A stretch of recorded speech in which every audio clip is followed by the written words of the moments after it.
خلیفہ کے ہم ہیں خلیفہ ہمارا، وہ دل ہے ہمارا آقا ہمارا، ہمارا ہمارا خلیفہ ہمارا، وہ دل ہے ہمارا آقا ہمارا، وہ دل ہے ہمارا آقا ہمارا۔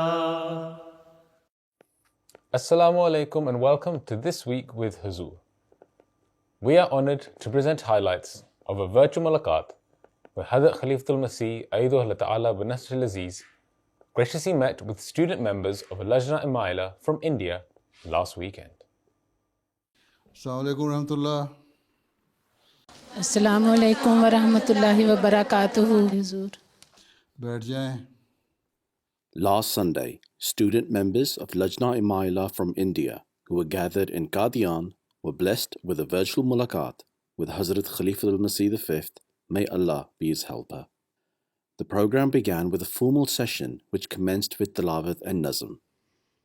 بڑھتی رہے خدا کی محبت، خدا کرے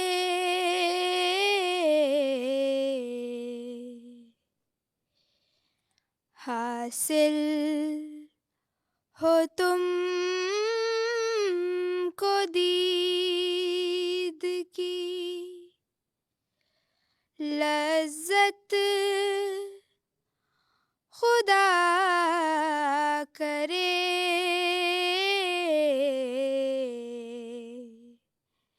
During the mulaqat, a PhD student carrying out research on the impact of curry leaves on skin cancer delivered a presentation about her research.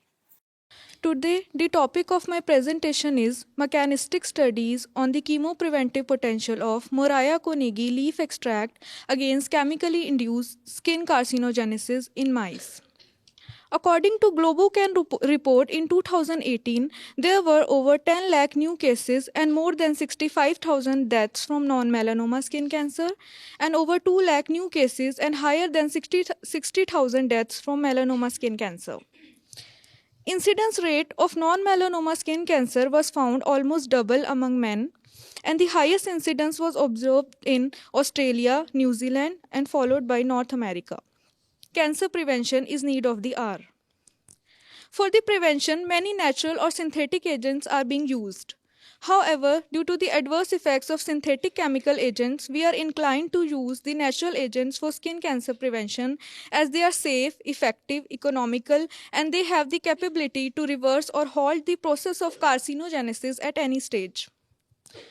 One such natural agent is extracted from Moraya konegi, also known as curry tree, is the curry leaves, which are commonly found in India and other South Asian countries. For the research, male mice of Laka species were randomly segregated into 4 groups and experimented for 22 weeks. Results showed that curry leaf extract administration caused a significant reduction in tumor incidence, total number of tumors, mean tumor burden, and mean tumor volume, as shown in the last row. In the end, I humbly request our beloved Huzoor to please pray for me that my research turns out to be beneficial to mankind, and may my research be recognized internationally. Inshallah, I will continue the endeavor to serve the mankind through further my research. اچھا، تو یہ ابھی صرف experimental stage پہ ہے، ابھی آپ نے اس کی اپلیکیشن ہیومن بینگس پہ تو نہیں شروع کیا؟ نہیں حضور. یہ کیا ہے، کوئی ویڈ ہے جو وہاں ہوتی ہے یا پلانٹ ہے؟ کری ٹری، اینڈ اس کے لیوس لیے ہیں. اس کا استعمال لوکل لوگ کیا کرتے ہیں؟ حضور فلیور دینے کے لیے کھانوں میں ڈفرینٹ کوزینس میں یوز کرتے ہیں. جو استعمال کر رہے ہیں ان کے رزلٹ دیکھیں، اسکن ڈیزیز یا کینسر اس میں کوئی فرق پڑتا ہے اس علاقے میں جہاں یہ استعمال ہوتی ہے زیادہ؟ یہ ریسرچ کیا ہے؟ عمومی طور پہ وائڈ اسپریڈ ہے اس کا استعمال، یا صرف کسی لوکل کمیونٹی میں ہے زیادہ استعمال، یا بعض پرٹیکولر ایریاز میں ہے اس کا استعمال؟ حضور انڈیا میں، ساؤتھ انڈیا میں بہت زیادہ یوز ہوتا ہے یہ. لوگ کھانوں میں ساؤتھ انڈیا میں ہوتا ہے تو وہاں اسکن کینسر کم ہے. ابھی تک سروے نہیں ہوا اسکن کینسر کے اوپر. کرنا تھا نا, صرف لیبارٹری میں نا بیٹھی رہو, کوئی باہر سے نکل کے نا تھوڑا سا یہ سروے بھی کرنا چاہیے تاکہ یہ ڈیٹا بھی دونوں دیں کہ یہ جو باہر جو ہے اس کا استعمال اس سے کیا فائدہ ہو رہا ہے, کیونکہ وہاں پولوشن بھی ویسے کم ہوتی ہے, ٹراپیکل ایریا زیادہ ہے نا. ہاں جی. اور اسکن ڈیزیز آپ کہتے ہیں سن برن کی وجہ سے ہوتا ہے. ہاں جی. بعض جگہ آپ کے یہاں پلانٹ موجود ہے, وہاں کی ریسرچ بھی ہونی چاہیے, باہر کا ڈیٹا بھی لینا چاہیے. ان علاقوں میں رینڈم سیمپلنگ کریں کچھ تھوڑی سی جا کے. اسٹوڈنٹ ایسوسیشن جو ہے وہ ٹیم بنائے, وہاں کی جو لڑکیاں سائنس پڑھ رہی ہیں, بایولوجی پڑھ رہی ہیں یا کوئی بھی ریلیٹڈ سبجیکٹ پڑھ رہی ہیں, ان کو کہیں کہ وہ ریسرچ کر کے بتائیں کہ ان علاقوں میں جہاں یہ استعمال ہوتا ہے کھانوں میں وہاں اسکن ڈیزیزز کم ہیں. تو آپ کو پاس ایک فیلڈ ڈیٹا بھی ہوگا علاوہ لیبارٹری ایکسپیریمنٹس کے. جی حضور. ٹھیک ہے نا, چلو ٹھیک ہے, بیٹھو. After the presentation, the Lajna members had an opportunity to ask Hazur questions on a range of issues. میرا سوال یہ ہے کہ کیا لڑکیوں کو لا, نیوی, سول سروسز اور آرمی میں جانے کی اجازت ہے؟ لا کرنے کی اجازت ہے, اچھی بات ہے. ہیومن رائٹس کے اوپر کرو تو زیادہ اچھا ہے. کرمنل لا میں نہیں جانا چاہیے, لڑکیوں کو ذرا مسائل پیدا ہو سکتے ہیں. سول سروسز میں جا سکتی ہیں, لیکن وہاں اپنا لباس, پردہ, حیادار لباس کا خیال رکھنا پڑے گا. یہ نہیں کہ ان علاقوں میں پوسٹنگ ہو جائے جہاں آپ کے کہتے ہیں کہ جہاں نقاب لینا اور برقع لینا منع ہے. حیادار لباس اور پردے کا خیال رکھتے ہوئے جا سکتی ہیں. باقی رہ گئی نیوی اور آرمی, یہ دونوں شعبے جو مناسب نہیں ہیں لڑکیوں کے لیے. ٹھیک ہے, آج کل کا ماحول ایسا نہیں ہے کہ اس میں جائیں. جی جی, جزاک اللہ. حضور سے میرا سوال ہے کہ جیسے انڈیا میں حجاب کو لے کر بہت مخالفت ہے, انٹرنس ایگزام کے وقت ہمیں ہمیشہ حجاب اتارنے کے لیے بولا جاتا ہے. حال ہی میں میڈیکل کے لیے ایک نیٹ کا ایگزام ہوا تھا, تو ایک بچی کو ایگزام میں بیٹھنے سے روک دیا گیا کیونکہ اس نے حجاب اتارنے سے منع کر دیا. ایسے میں اگر ایک احمدی بچی کو یہ سامنا کرنا پڑے تو کیا اسے حجاب اتار دینا چاہیے؟ بات یہ ہے کہ حجاب کی کیا تعریف ہے. اگر تو صرف سر ڈھانکا ہوا ہے اور چہرہ ننگا ہے تو وہ آپ کو کوئی نہیں روک سکتا. سر ڈھانکیں اور یہاں سے یہاں کے باندھ لیں تھوڑی سے نیچے, تو اس پہ میرا نہیں خیال کوئی آپ کو روکے گا. اگر اس کے اوپر بھی کوئی آپ کو روکتا ہے تو اس کو اوپر چاہیے پھر اپنا حیا کا اور لباس کا خیال رکھیں اور اس کے خلاف لیگل فائٹ کریں کہ ہمیں روکا کیوں گیا ہے. اس کے لیے وزارت تعلیم کو پھر چاہیے نا, پھر کوشش کرے ان لوگوں کو لکھے, ایڈمنسٹریشن کو لکھے, اور پھر اپنے طور پہ بھی لیگل فائٹ کریں. جو خود اسٹوڈنٹ ہیں وہ خود بھی کریں. پہلی بات تو یہ ہے کہ کیا ریسٹرکشن ہے, کس حد تک ہے. ایک یہ ہے کہ نقاب سر سے پورا اتار دو, سر ننگا کرو, یہ تو کہیں بھی نہیں ہے. کئی عورتیں یہاں انڈیا کا جو معاشرہ ہے اس میں ہندو سکھ بعض ہیں ایسی جو سر پہ کو ڈھانک کے رکھتی ہیں, تو کس حد تک روکا جاتا ہے پہلے یہ ڈیفائن کریں. کئی سینٹرز پہ حضور اتارنے کے لیے بولا گیا تھا. کیا وہ کہتے ہیں اسکارف بھی نہ پہنو؟ جی. ان کی رپورٹ ہونی چاہیے. پھر نیچے کوٹ پہنا ہو, ڈھیلا لباس پہنا ہو, حیادار لباس پہنا ہو اور سر پہ دوپٹہ ہو, اس کے خلاف تو کوئی نہیں بول سکتا. وہ تو ہندو سکھ سارے لیتے ہیں, وہ دوپٹہ لے کے اپنا ٹیسٹ دے دیں, لیکن اپنا کیس فائٹ بھی کریں کہ ڈسکریمنیشن کیوں ہے, جب ہمارا رائٹ ہے کہ ہم اپنا پہنیں. کل کو یہ کہتے ہیں کہ سکھوں کو پگڑی نہ پہنو تم, یا ان کے اور لباس ہیں بعض, تو یہ تو غلط ہے. اس کے خلاف آپ کو آواز اٹھانی چاہیے, لکھنا چاہیے اسٹوڈنٹ ایسوسیشن کو بھی, اخباروں میں بھی لکھنا چاہیے کہ یہ کیوں ہوا. اور اگر انڈیویجول کیس ایسا ہوتا ہے تو اس کے خلاف لیگل فائٹ کریں. ٹھیک ہے جی. اب یہ دیکھنا ہے آپ نے دین کو دنیا پہ مقدم کرنا ہے, الحیاء من الایمان پہ عمل کرنا ہے, یا دنیا داری کے لیے اپنے آپ کو ننگا کرنا ہے. یہ سوچ لو خود ہی. تو بہرحال جہاں تک فائٹ ہو سکتی ہے ہمیں کرنی چاہیے. قانون کے اندر رہتے ہوئے دائرے میں. کم از کم دوپٹہ اوڑھنا تو ہونا چاہیے, اس پہ کوئی نہیں روک سکتا. کووڈ کے دنوں میں ماسک بھی تو پہن کے رکھتے ہیں لوگ, اس وقت بھی تو چہرے چھپے ہوتے ہیں. ان سے کہو پھر اس کی بھی پابندی نہیں ہونی چاہیے. تو لیکن بہرحال دوپٹہ بہرحال ہونا چاہیے,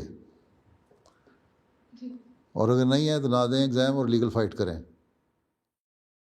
میرا سوال یہ ہے کہ ایک احمدی اسٹوڈنٹ یا عورت کے لیے سوشل ایونٹس پر پردے میں رہتے ہوئے تصویر کھنچوانا کس حد تک جائز ہے؟ کئی موقعوں پر مثلاً انٹرفیتھ کانفرنس ہو یا پھر پروفیشنل کوئی ایونٹ ہو جہاں ہم پردے میں بھی ہوتے ہیں اور منع بھی کر دیتے ہیں. ایسے میں کئی مرتبہ غیر جماعت خواتین کی طرف سے بہت اصرار کیا جاتا ہے کہ آپ پردے میں ہیں تو پھر تصویر کیوں نہیں کھنچوا سکتی. حضور ایسی سچویشن میں ہمیں کیا کرنا چاہیے؟ اگر آپ پردے میں ہیں اور چہرہ ڈھکا ہوا ہے اور لباس بھی آپ کا پورا کوٹ وغیرہ پہنا ہوا ہے تو کوئی حرج نہیں ہے. سمجھ آئی؟ اگر ایک گروپ میں آ رہی ہیں اور پردہ کیا ہوا ہے اور سر بھی ڈھکا ہوا ہے اور جو قرآن کریم کا حکم ہے پردے کا اس کے مطابق جسم کو بھی ڈھانکا ہوا ہے پوری طرح, چاہے وہ کوٹ سے ڈھانکا ہوا ہے چادر سے ڈھانکا ہوا ہے, تو پھر اگر تصویر کھینچ جاتی ہے تو کوئی حرج نہیں. لیکن اگر چہرہ بھی ننگا, سر بھی ننگا, لباس بھی حیادار نہیں تو پھر غلط ہے, پھر نہیں کرنی. حضور میرا دوسرا سوال ایگزسٹنس آف گاڈ سے ہے. حضور جیسا کہ آفات آتی ہیں اور جنگیں ہوتی ہیں, اب مثال کے طور پر جو یوکرین میں ہی ہوئی جس میں بہت سے معصوم لوگ مارے گئے, تو لوگوں نے یہ کہا کہ اب خدا کہاں ہے. اسی طرح ہمارے پروفیشن میں بھی ایسے کیسز ہوتے ہیں جو معذور ہوتے ہیں, تو ایسے میں بھی بعض لوگ یہ سوال کرتے ہیں کہ خدا کہاں ہے, ہماری کیا غلطی تھی. حضور ایسے میں ہمارا کیا جواب ہونا چاہیے؟ اللہ تعالیٰ کا یہ قانون قدرت بھی ہے ایک. اللہ تعالیٰ نے یہ کہیں نہیں لکھا کہ تم لوگ میرے قانون قدرت کے خلاف چلو گے تو میں تب بھی تمہیں بچا لوں گا. ٹھیک ہے, جنگیں ہوتی ہیں, جنگوں میں بم پڑتے ہیں, اس میں معصوم بھی مارے جاتے ہیں, بچے بھی مارے جاتے ہیں. جنگوں میں کیونکہ بہرحال ایک انسانی غلطی کی وجہ سے جنگ ہو رہی ہے, اس میں مرتے ہیں. اب اللہ تعالیٰ کا وعدہ تھا اسلام کی فتح کا, جنگوں کا وعدہ تھا کہ اللہ تعالیٰ کہتا ہے میں مدد کروں گا تمہاری, تم جنگ کرو گے کافروں کے خلاف. آن رسول سے وعدہ تھا نا. تو ہم مسلمان یہ مانتے ہیں نا کہ جنگیں ہوئیں اور مسلمان بھی شہید ہوئے. اللہ تعالیٰ نے یہ تو نہیں کہا تھا کہ کوئی شہید نہیں ہوگا. اللہ تعالیٰ نے فرمایا تھا جو شہید ہوگا اس کا مقام بڑا اونچا ہوگا, لیکن الٹیمیٹلی فتح تمہاری ہوگی, اور وہ ہوئی. اللہ تعالیٰ نے ایک وعدہ کیا تھا وہ بھی پورا کر دیا. عمومی دنیا کے قانون میں ہم دیکھتے ہیں تو ایک چیز اللہ تعالیٰ نے کہا ہے کہ یہ تم کرو گے تو اس کا یہ نقصان ہوگا. اللہ تعالیٰ نے بتا دیا. اب وہ انسان کرے اور پھر کہے کہ میں نقصان سے بچ جاؤں, وہ نہیں ہو سکتا. باقی رہ گئی بات کہ بچے معذور پیدا ہوتے ہیں, وہ بھی انسانی کمزوریاں اور غلطیاں ہوتی ہیں جس کی وجہ سے بچے معذور پیدا ہوتے ہیں. یہ بھی ریسرچ کر کے دیکھ لیں. اس کے اوپر حضرت مسلم موعود کتاب جو ہے نا 10 Proofs of Existence of God یا ہستی باری تعالیٰ, وہ پڑھیں, اس میں آپ کو جواب تفصیلی بھی مل جائے گا. 2 کتابیں ہیں, ایک 10 دلائل ہستی باری تعالیٰ, ٹھیک ہے, وہ علیحدہ چھوٹی سی کتاب ہے 25-26 صفحے کی, اور ایک کتاب ہے ہستی باری تعالیٰ, ذرا تفصیلی ہے 100 صفحے کے قریب. وہ دونوں پڑھیں, ان میں جواب بھی مل جاتے ہیں. اس میں آپ نے یہی بتایا ہوا ہے کہ جو معذور بچے پیدا ہوتے ہیں وہ کیوں ہوتے ہیں. سمجھ آئی؟ تفصیلی جواب آپ کو مل جائے گا. اور وہ بھی انسانوں کی غلطیاں ہوتی ہیں, بعض ماں کی کمزوریاں ہوتی ہیں, باپ کی کمزوریاں ہوتی ہیں, اس کا قدرتی نتیجہ یہ نکلتا ہے. لیکن اللہ تعالیٰ نے پھر جو ان کی کمزوریاں ہیں, انسانی پیدائشی کمزوریاں, اس کی وجہ سے ان کو کسی بات کا ذمہ دار نہیں ٹھہرایا, بلکہ ہم اس بات پہ یقین رکھتے ہیں کہ زندگی کے بعد اگلے جان کی زندگی ہے, وہاں ان کے لیے پھر آسانیاں پیدا کر دیتا ہے اللہ تعالیٰ. جبکہ جس کو صحت دیتا ہے اور پورے اعضاء سلامت رکھتا ہے, اس سے جو غلطیاں ہوتی ہیں اور ان کو وہ اللہ تعالیٰ کی حکم کے مطابق خرچ نہیں کرتا, تو پھر اس کو سزا ملتی ہے. لیکن دوسرے جو ہیں جو ان چیزوں سے محروم ہیں, ان کو سزا بھی نہیں ہے, ان کو اللہ تعالیٰ ریوارڈ دے دیتا ہے وہیں اگلے جان میں. ہمارا تو صبر اگلے جان کی زندگی کا ہے نا. تو وہ یہ تصور ہے. اس لیے بہرحال یہ دونوں کتابیں آپ پڑھ لیں, آپ کو اس کا تفصیلی جواب ملے گا. حضور سے میرا سوال یہ ہے کہ اگر ہمیں کبھی ایسے حالات کا سامنا کرنا پڑے کہ ملکی قانون یا اسلامی قانون میں سے کسی ایک کو چوز کرنا ہو تو ہمیں کیا چوز کرنا چاہیے؟ دین کو دنیا میں مقدم رکھنے سے کیا مراد ہے؟ ملکی قانون جو شریعت کے واضح حکموں سے نہیں ٹکراتا وہ تو ماننا ہے ہم نے. باقی جو ہے اگر ملکی قانون ہمیں شریعت کے حکموں پہ عمل کرنے سے روکتا ہے, جس طرح پاکستان میں احمدی جو مسلمان ہیں وہ کلمہ نہیں پڑھ سکتے, ہم کہتے ہیں ہم ہر دوسرے ملکی قانون کی عمل کریں گے, لیکن یہ ہمارا ذاتی فعل ہے, مذہب کا معاملہ ہے, خدا کا معاملہ ہے, اس لیے ہم کلمہ کے اوپر یقین رکھتے ہیں, ایمان رکھتے ہیں. پاکستان میں قانون کہتا ہے جی احمدی نمازیں نہیں پڑھ سکتے, السلام علیکم نہیں کہہ سکتے, کوئی اسلامی شعار کا استعمال نہیں کر سکتے. وہ ہمارا حق ہے, وہ ہم کرتے ہیں, وہ ہم قانون نہیں مانتے. باقی جو قانون ہے جہاں ملک کے وفا کے ساتھ تعلق کا سوال ہے, ہم اس سے وفا کرنے والے ہیں. جہاں ملک میں امن و سلامتی کا تعلق ہے ہم اس کے ساتھ ہر جگہ اس کے لیے قربانی پیش کرنے کے لیے تیار ہیں, اور ہر ملک میں ہر احمدی کو یہ ہے کہ, لیکن اگر وہ واضح شریعت کے احکامات سے ٹکرانے کے لیے ہمیں کہتا ہے تب ہم نے نہیں ماننا اس کو. ہندوستان میں تو کوئی ایسا قانون نہیں ہے پردے کا لیے, شروع یہاں ہوا ہے تو اس کے لیے فائٹ کرنا چاہیے آپ لوگوں کو. مستقل لابنگ کریں, ہر صوبے میں مہم چلائیں, احمدی مہم چلائیں, مرد بھی عورتیں بھی, تو ماحول پیدا ہو جائے گا آپ کے حق میں. آج نہیں تو 5 سال بعد 10 سال بعد آخر اس قانون کو ریپیل کرنا پڑے گا, اس کو منسوخ کرنا پڑے گا ان کو. ٹھیک ہے, اپنے ساتھ ہندو اور سکھ عورتوں کو بھی ملائیں کہ دیکھو ہمارے حق مارے جا رہے ہیں. میرا یہ سوال ہے کہ آن لائن ٹیچنگ کے دوران جس میں ٹیچر کو سامنے موجود ہو کر پڑھانا پڑتا ہے, اس میں کئی بار اسٹوڈنٹس اسکرین ریکارڈنگ کر کے یوٹیوب پر اپلوڈ کر دیتے ہیں. اس سچویشن میں ایک احمدی لیڈی ٹیچر اپنے پردے کا کس طرح خیال رکھے؟ جب پڑھا رہی ہیں آپ تو آپ نے اگر اپنا سر ڈھانکا ہوا ہے اور ماتھا ڈھانک کے یہاں تک اپنا چہرہ آپ کا ننگا ہے, آپ پڑھا رہی ہیں, تو اس طرح کے حجاب میں کوئی حرج نہیں پڑھانے میں. اگر وہ ہو جاتا ہے, مجبوری ہے, آپ کو پروفیشن ایسا ہے, اس میں اسٹوڈنٹ نے اگر کر دیا اپنے کسی اسٹوڈنٹ کو فائدہ پہنچانے کے لیے تو کوئی حرج نہیں ہے. لیکن عمومی طور پہ اس کا مطلب یہ نہیں کہ کیونکہ وہاں آپ کا چہرہ آ گیا اس لیے آپ پردہ ہی چھوڑ دیں, وہ غلط ہے. یہ تو مجبوری ہے نا ایک, لیکن اس مجبوری میں بھی جو کم از کم معیار ہے حضرت مسیح علیہ السلام نے مقرر فرمایا, معیار یہ ہے کہ بال ڈھکے ہوں, کلے ڈھکے ہوں, اور تھوڑی یوں کر کے ایک رنگ بنا ہو چہرے کا, اس میں آپ کے ہونٹ بھی ننگے ہوتے ہیں, آنکھیں بھی ننگی ہوتی ہیں, آپ پڑھا سکتی ہیں آرام سے. اور وہ لباس ایسا ہے کہ اگر وہ اس مجبوری کے وقت آپ استعمال کر سکتی ہیں, لیکن وہ عمومی اجازت اس کی نہیں ہوتی. پھر اپنی تصویریں عام طور پہ سوشل میڈیا پہ ڈالنی شروع کر دیں, وہ غلط طریقہ ہے, اس سے پھر اور باتیں پیدا ہوتی ہیں. یہاں تو آپ کو پتہ ہے نا, آپ نے ایک لیکچر دیا, ٹیچنگ کی ہے, اسٹوڈنٹ نے ڈالا, آپ نے کہاں تاکہ اس کو روکنا ہے, کیا حدود ہیں اس کی, اور جس اسٹوڈنٹ کو پڑھا رہی ہیں اس کو آپ کنٹرول کر سکتی ہیں اس کو. لیکن جب عمومی طور پہ آپ کر دیں گے تو پھر آپ کوئی کنٹرول کوئی نہیں رہے گا. کم از کم معیار جو پردے کا ہے وہ میں نے بتا دیا. میک اپ کر کے تو نہیں آنا اس میں, ایک تو آپ کو میک اپ نہیں ہونا چاہیے, کم از کم معیار پردے کا ہونا چاہیے کہ چہرہ ننگا بھی ہو تو بال ڈھانکیں ہوں اور تھوڑی ڈھکی ہو, اور یہاں سے یوں ایک رنگ بنا ہو, اس میں آپ پڑھا سکتی ہیں. اور اس میں وہ اگر چلا جاتا ہے تو کوئی حرج نہیں ہے. لیکن اس کی وجہ سے, کیونکہ اگر ایک جگہ آپ نے دے دیا اس کی وجہ سے آپ کو کھل مل گئی, چھٹی مل گئی کہ ہر تصویر آپ ہر سوشل میڈیا پہ ڈالنا شروع کر دیں, وہ غلط ہے. جی سر. کس طرح اس کو روک سکتی ہیں آپ؟ جس چیز کی مجبوری ہے اور اس کا فائدہ ہے, پڑھا رہی ہیں آپ, ایک تو مجبوری ہے آپ کی کہ آپ نے پڑھانا ہے, دوسرا جو پڑھا رہی ہیں وہاں آپ کی کوئی گانے تو نہیں اس کو سنا رہی, نہ کوئی ناول سنا رہی ہیں, آپ تو اپنے مضمون کے متعلق پڑھا رہی ہیں نا. اس مضمون کے بارے میں کیا کوئی نکالے گا غلط بات؟ ہاں, آپ کی تصویر کو نکال کے اگر کوئی سوشل میڈیا پہ لاتا ہے تو آپ اس پہ کیس کر سکتی ہیں, کیوں آیا باہر. جہاں جس حد تک چھوٹ ہے, نرمی ہے, وہاں نرمی کا استعمال ہو جانا چاہیے. جو لمیٹیشنز ہماری ہیں ان کو اگر ہم توڑیں گے تو وہاں پھر خرابیاں پیدا ہوتی ہیں.